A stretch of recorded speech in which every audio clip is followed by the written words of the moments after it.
என்னடா இது வியூஸே வர மாட்டேங்குது, ஏதாவது இன்ட்ரெஸ்டிங் கண்டென்ட் போடணுமேனு ஃபோனை நோண்டிக்கிட்டே இருக்கும் பொழுது டப்பார்னு கண்ணில் பட்ட விஷயம் என்னன்னு பார்த்தீங்கன்னா, ஜோடி ஆர் யூ ரெடி சீசன் 2 தான். அடடா, இந்த ப்ரோக்ராம்ல இம்புட்டு சம்பவம் நடந்திருக்கா அப்படின்னு நான் ஆச்சரியப்பட்டு போயிட்டேன். அது என்னன்னு உங்களுக்கும் தெரிஞ்சுக்கணுமா? என்னவா இருக்கும்? எனக்கு என்னடா தெரியும், கேளுடா. உங்க மைண்ட் வாய்ஸ் நல்லாவே புரியுது. அதனால தான் நான் ஜோடி ஆர் யூ ரெடி சீசன் 2 நேத்தி எபிசோடோட ஃபுல் ரிவ்யூவோட வந்திருக்கேன். ஆரம்பிக்கலாங்களா? ஃபர்ஸ்ட் எடுத்த உடனே ஜட்ஜஸோட என்ட்ரி தான். ஃபர்ஸ்ட் ரம்பா மேம் வராங்க. இன்னைக்கு என்ன ரவுண்டா இருக்க போகுதுன்னு சொல்லிட்டு அவங்களே அவங்க வாயால சொல்றாங்க. 90s ரவுண்டா. ரம்பா வந்து எல்லா மேல் கண்டஸ்டன்ட்டோடையும் ஒரு டான்ஸை போட்டாங்க பாருங்க. அடுத்த ஜட்ஜ் யாருன்னு பார்த்தா ஸ்ரீதேவி வராங்க. அட, நம்ம ரிக்ஷா மாமா பாப்பா. இவங்களுக்கு ரியோ பார்த்தீங்கன்னா மியூசிக்கல் கிரீட்டிங் கார்டு கிஃப்டா கொடுத்தாங்க. 90ஸ்ல தன்னோட காதலை சொல்ல முடியாத பல காதலர்களுக்கு துணையா இருந்தது தான் இந்த கிரீட்டிங் கார்டு. நீங்க ஒரு 90s கிட்டா இருந்தா கண்டிப்பா உங்க மனசுல பல ஞாபகங்கள் இந்த கிரீட்டிங் கார்டை பார்க்கும் பொழுது வந்து போயிருக்கும். இப்போ அடுத்த ஜட்ஜா சாண்டி மாஸ்டர் வருவார்னு வெயிட் பண்ணிட்டு இருந்தா லைலா வராங்க. லைலாக்கு ரியோ ரோஸ் கொடுத்து வெல்கம் பண்றாரு. அடுத்து என்னங்க, பெர்ஃபார்மன்ஸ் தான். பெர்ஃபார்மன்ஸை ஆரம்பிச்சிட்டாங்க. ஃபர்ஸ்ட் பர்ஃபார்மன்ஸ் பார்த்தீங்கன்னா பிரியங்கா அண்ட் பிரதீப்போட பர்ஃபார்மன்ஸ் தான். சும்மா சொல்லக்கூடாதுங்க, ரெண்டு பேரும் ரப்பர் மாதிரி வளையிறாங்க. பிரதீப் பார்த்தீங்கன்னா திடீர்னு இங்கே நிற்கிறாரு, திடீர்னு பார்த்தா எங்கேயோ நிற்கிறாரு, அப்படியே பறந்துகிட்டே இருக்காரு. திடீர்னு பறந்து போய் கோ டான்சரோட கழுத்துல உட்கார்றாரு. இந்த மாதிரியான ஏகப்பட்ட திடீர் மூமெண்ட்ஸ் அந்த பெர்ஃபார்மன்ஸ் ஃபுல்லாவே இருந்தது. சும்மா சொல்லக்கூடாது, உயிரை கொடுத்து ஆடிந்தாங்கன்னு தான் சொல்லணும். இதுல முக்கியமா பிரியங்கா எப்பவும் பண்ற பெர்ஃபார்மன்ஸை விட இந்த தடவை எக்ஸ்ட்ராவா பண்ணியிருக்கீங்க அப்படின்னு ஜட்ஜஸ் கிட்ட இருந்து பாராட்டும் வாங்கினாங்க. இதுல ஒரு ஹைலைட் பாத்தீங்கன்னா ரியோ நடுவுல ஒரு சின்ன பெர்ஃபார்மன்ஸ் கொடுத்துட்டு போனாரு. இந்த பெர்ஃபார்மன்ஸ்க்காக ஜட்ஜஸ் இவங்களுக்கு கிரீன் லைட் போட்டு அடுத்த ரவுண்டுக்கு அனுப்பிட்டாங்க. அடுத்து ஆதிரா அண்ட் சஞ்சய் பெர்ஃபார்மன்ஸ் தான். இவங்களும் 90s காதலை அப்படியே கண் முன்னாடி கொண்டு வந்தாங்க. ஆதிராக்கு பார்த்தீங்கன்னா ஒரு கை இல்லை, ஆனால் அவங்களுக்கு கை இல்லை அப்படிங்கிற ஒரு விஷயத்தையே மறக்கடிக்கிற அளவுக்கு அவங்களோட பெர்ஃபார்மன்ஸ் இருந்தது. அந்த கை இல்லாதது அவங்க டான்ஸில் ஒரு குறையாவே தெரியல. அடுத்து ஆதிராவோட அம்மாவும் அவங்க மாமாவும் வந்திருந்தாங்க.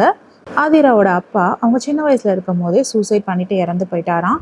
அதுக்கு பிறகு ஆதிராவை ஃபுல்லா வளர்த்தது ஆதிராவோட அம்மா தானா. அவங்க அம்மாவுக்கு கூட துணையா இருந்தது அவரோட அண்ணனா. இதுக்காக அவர் கல்யாணம் கூட பண்ணிக்காம இருந்திருக்காரு. இப்போ இந்த மேடையில அவங்க ரெண்டு பேரையும் கூட்டிட்டு வந்து நிக்க வைக்கிறதுல ஆதிராக்கு அதிகப்படியான பெருமை இருந்தது. அதை நம்ம எல்லாராலையும் உணர முடிஞ்சிச்சு, கண்ணும் கலங்குச்சு. இவங்களோட பெர்ஃபார்மன்ஸ்க்கும் கிரீன் லைட் தான் கிடைச்சது. அடுத்த பெர்ஃபார்மன்ஸ் பார்த்தீங்கன்னா அக்ஷதா அண்ட் பெட்ரிக்ஸ் பெர்ஃபார்மன்ஸ். இவங்களது ஒரு ட்ரெடிஷ்னல் பெர்ஃபார்மன்ஸ். அதை 90s மியூசிக்கோட ரசிக்கும்படியாக கொடுத்துருந்தாங்க. இவங்க போட்டிருந்த ஒவ்வொரு ட்ரெஸ்ஸும் பார்த்தீங்கன்னா 20 கிலோ வெயிட் இருக்குமா. மேக்கப் போடவே ஒருத்தருக்கு 3-4 மணி நேரம் ஆச்சு அப்படின்னு சொல்றாங்க. அவங்களோட பெர்ஃபார்மன்ஸ் ரொம்பவே நல்லா இருந்தது. அதுல முக்கியமா அக்ஷிதாவை சொல்லணும்னா அவங்களோட ஐ எக்ஸ்பிரஷன்ஸ்லாம் தனியா தெரிஞ்சிச்சு, ரொம்ப அழகா இருந்தது. இந்த ஜோடிக்கும் கிரீன் லைட் கொடுத்து அடுத்த ரவுண்டுக்கு அனுப்பி வச்சுட்டாங்க.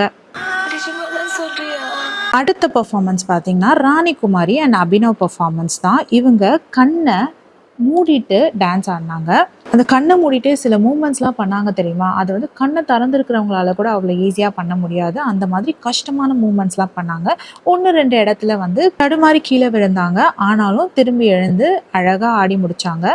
இவங்களோட பிளைண்ட் டான்ஸ்க்காக புல்லட் ஷூட் பண்ணி அடுத்த ரவுண்டுக்கு அனுப்பி வச்சுட்டாங்க ஜட்ஜஸ். இந்த சந்தோஷத்தோட போகாம அபினவ் நான் ஒரு பாட்டு பாடியே தீருவேன் அப்படின்னு பாடினாரு பாருங்க. ஜட்ஜஸ்க்கு சீட்ல உட்கார்றதா இல்லை எழுந்து ஓடுறதான்னு தெரியல. நான் அப்படியே ஷாக் ஆயிட்டேன். அழகிய லைலா பாட்ட அழகுக்கு இவர் தான் தாய்மாரான்னு பாடிட்டாருங்க. அடுத்த performance Riya Ruth and Aravind performance தான். வெறிக்கொண்டு ஆடினாங்கன்னு தான் சொன்னோம். அதுவும் பிரபுதேவா சாங்குக்கு வேற லெவல் பெர்ஃபார்மன்ஸ் தான். ஆனா சாங் முடிவுல ரியா ரூத்தை பிடிச்சி கீழே தள்ளுற மாதிரியான ஒரு கொரியோகிராஃப் பண்ணி வச்சிருக்காங்க. அதுல அரவிந்த் வந்து ரொம்ப வேகமா தள்ளிட்டாரு. ரியா ரூத் சுத்தமா கண்ட்ரோலே இல்லாம அவங்க கை ட்விஸ்ட் ஆகி கீழே விழுந்துட்டாங்க. ஐயோ, இது ஃபன்னெல்லாம் இல்லைங்க, நிஜமாவே அவங்களுக்கு கை உடஞ்சிருச்சுன்னு நினைக்கிறேன். நாளைக்கு எபிசோட் பார்த்தா தான் தெரியும். ஜட்ஜஸே ரொம்ப பயந்து போயிட்டாங்க. ரியா ரூத்தால பெயினே தாங்க முடியல. பெர்ஃபார்மன்ஸ் முடிகிற வரைக்கும் கத்தவே கூடாதுன்னு அவங்க ரொம்ப ட்ரை பண்றாங்க. இருந்தாலும் அவங்களால சுத்தமா தாங்கவே முடியல. அந்த வலியோடய கஷ்டப்பட்டு சிரிக்கவும் ட்ரை பண்ணாங்க. கடைசியா வலி தாங்காம கீழே அப்படியே சரிஞ்சிட்டாங்க. அதோட எபிசோடையும் முடிச்சுட்டாங்க. ரியா ரூத்துக்கு என்ன நடந்ததுன்னு அடுத்த எபிசோட் பார்த்தா தான் தெரியும். இந்த வீக் யார் எலிமினேட் ஆவான்னு நீங்கள் நினைக்கிறீங்கன்றத கமெண்ட் செக்ஷனில் சொல்லுங்கள். இந்த வீடியோ பிடிச்சிருந்தா please like, share and subscribe. வேற ஒரு வீடியோவில் திரும்பவும் மீட் பண்ணலாம். Until then, it's bye from Jamima. Take care.